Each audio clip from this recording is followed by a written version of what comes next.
resultante de esa consulta no es necesariamente el producto del consenso de las personas que fueron partícipes de esos focus group. ¿Por qué digo esto?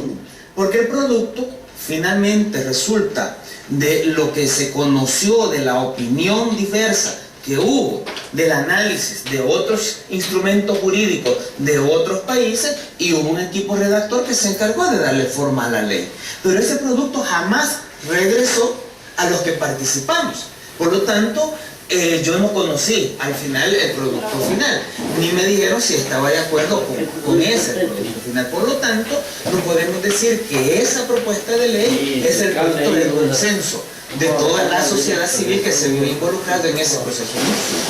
Esta es una primera cosa. Una segunda cosa es, en ese proceso de consulta se le dijo a Fusades, esa no es ley de transparencia, esa es ley exclusivamente de acceso a información. Llámenle solo ley de acceso a información y no le hablen de transparencia. Y se argumentó, ¿por qué no de transparencia? Bueno, porque la transparencia implica 4 componentes fundamentales. Incluye el acceso a la información, incluye la rendición de cuentas, incluye la participación ciudadana, y que se entiende la participación ciudadana en 2 sentidos: el derecho al acceso de la toma de decisiones y el derecho al ejercicio del control social. Y el cuarto elemento son los valores democráticos, la promoción de los valores democráticos. Entonces se le planteó en ese momento de la consulta que debería de resumirse solo en una ley de acceso a información, porque estaba bien, regulaba elementos de... Sin embargo, esa sugerencia no fue tomada en cuenta y al final se mantuvo como ley de transparencia.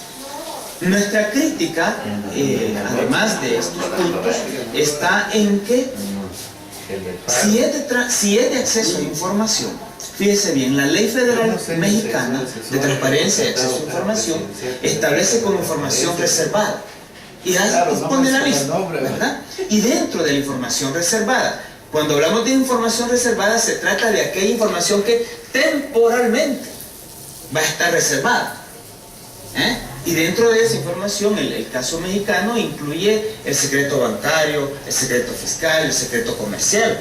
Pero en el caso salvadoreño, en la propuesta que ahora hay de manera unificada, la información del secreto bancario, secreto comercial, secreto fiscal, se establece como información confidencial. El carácter de confidencialidad es indefinido.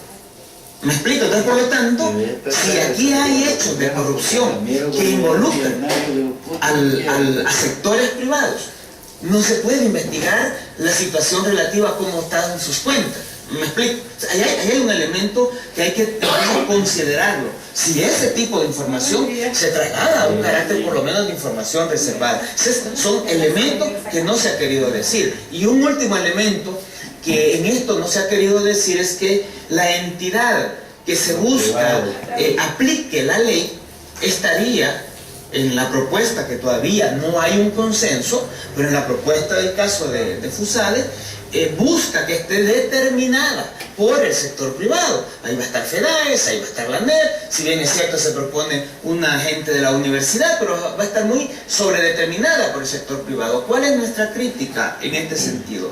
Es en los hechos de corrupción, en El Salvador y en cualquier parte del mundo, se involucran 2 actores, el corrupto y el corruptor. Y el corrupto es la persona que se encuentra como funcionario público, que va a generar una determinada condición favorable para aquella persona, empresa privada o persona natural, pueda obtener un beneficio de un contrato, de lo que sea. Entonces, el corruptor normalmente ha sido el que ofrece el servicio. ¿Me explico? Si el sector privado entonces genera acuerdos de contratos, hay interés económico por medio de un contrato, entonces se genera un conflicto de interés. Por lo tanto, el sector privado no puede ser el ente garante de la aplicación de la transparencia. Y creemos que eso debe resolverse. ¿Cómo se debe resolver? Sencillo. Estableciendo un procedimiento abierto, incluyente, democrático, en el que todo el mundo, sin que represente ningún interés de grupo, pueda ser propuesto a integrar una entidad de esta naturaleza. Bueno, hay otro punto de análisis en la segunda parte de esta entrevista, pero antes de concluir esta primera parte, licenciado Mejía, ¿dónde queda la ciudadanía en este debate? Muchos teóricos hablan que se ha pasado de la tribuna pública a la tribuna mediática. Es decir, la ciudadanía, ¿qué papel le corresponde en estos debates que directamente tienen que ver con sus derechos? Bueno, la ciudadanía está ausente, pues la ciudadanía no la estamos viendo, digamos, en este debate porque está secuestrado. Digamos, la discusión está secuestrada por intereses, sobre todo en este caso que estamos discutiendo, empresariales, ¿verdad? Los periodistas creo que son, al final, son pretextos en esta discusión.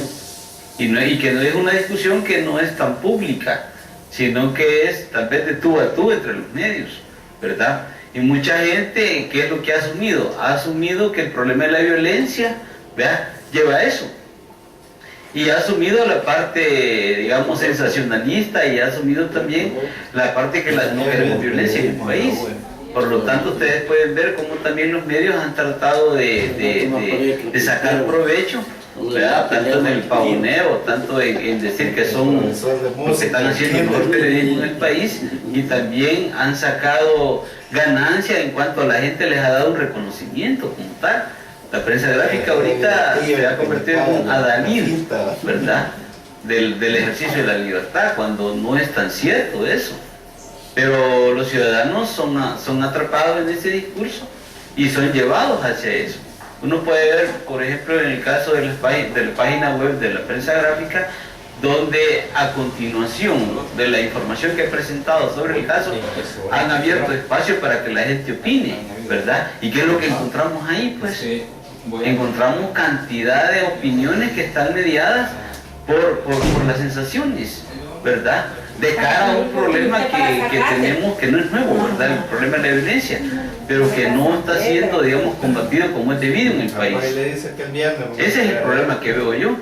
Por lo tanto, hablar sobre los dos anteproyectos de ley actualmente, ¿qué opina la APES al respecto? ¿Son suficientes? Para nosotros no hay dos proyectos de ley. Hay más proyectos. Hay un proyecto que le llamamos el documento unificado. Sí, que sale de la propuesta del FMLN, la propuesta del grupo promotor, se configuró en uno solo, y eso es lo que ya tiene iniciativa de ley en la Asamblea y que se detiene por la propuesta de consulta que hace el Ejecutivo. Sí.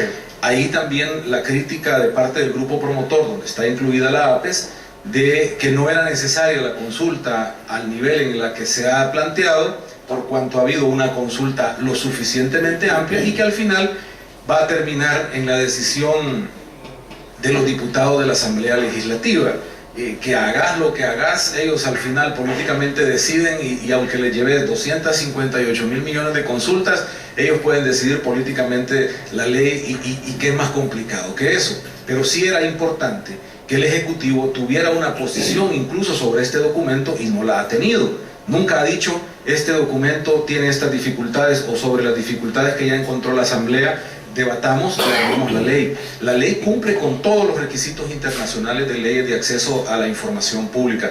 Para mí lo fundamental de la propuesta y del debate es cómo avanzamos en la consolidación de la democracia salvadoreña, fortaleciendo la institucionalidad del Estado. Y fortaleciendo la institucionalidad del Estado significa recuperar la confianza perdida de las instituciones del Estado. ¿A qué me refiero? Si nosotros nos remitimos a la última encuesta que desarrolló en noviembre pasado el UDOP, vamos a encontrar que las instituciones